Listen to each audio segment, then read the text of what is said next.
দাদা, একটা বিস্কুটের দাম কত গো? 5 টাকা। আর দাদা যদি দুটো বিস্কুট নেই? দাঁড়া দাঁড়া, খাতাটা পর কি হিসাবটা করি কই।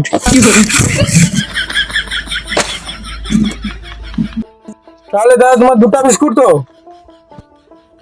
5 টাকা আর 5 টাকা সমান 55 টাকা হবে তোমার। হ্যাঁ, তাহলে দুটো বিস্কুট 55 টাকা, তাহলে আমি একটা লুবো, আমি রাখিয়ে দিব। তাহলে একটা দাদা কত? চাইলে দাদা তোমার যদি দুটো বিস্কুটের দাম 55 টাকা হয়, তাহলে একটা বিস্কুট বাদ যাবে 5 টাকা মাইনাস, তাহলে দাদা তোমার ওটা 50 টাকা হবে গো।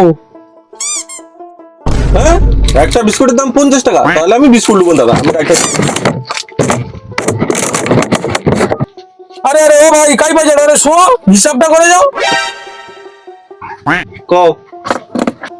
তাহলে তোমার 50 টাকা নো আর একটা বিস্কুট রাখিয়ে দিছো, তাহলে ঠিক আছে। আর একটা বিস্কুট বাদ যালে 5 টাকা বাদ যালে তোমার ওটা আর 45 টাকা তোমাকে দিতে হবে মোট। 45 টাকা দিতে হবে? ও ডালো।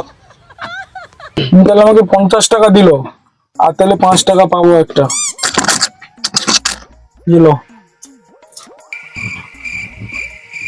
তবে দাদা আমি হিসাবটা ঠিক বুঝতে পারলিনি। তোমার সামনে তো হিসাবটা করলি, যে হিসাবটা দেখো, যে দেখো হ্যাঁ তুমি প্রথমে এই যে একটা 5 টাকার বিস্কুট প্যাকেট লিছো, হ্যাঁ তারপরে আবার একটা লিছো, হ্যাঁ। তাহলে দুটো যোগ করতে কত হলো 55 টাকা। আচ্ছা। তাই নু তুমি একটা আবার বিস্কুট প্যাকেট রেখে দিছো, হ্যাঁ 5 টাকা বাদ গেল, হ্যাঁ 55 নু 5 বাদ গেল কত হয় 50 টাকা। হ্যাঁ তারপরে আবার একটা বিস্কুট প্যাকেট তুমি রেখে দিছো, হ্যাঁ। তাহলে সেটি 50 নু 5 বাদ গেলে কত হয় 45। তাহলে তোমার কাছে আমি 45 টাকাই পাবো।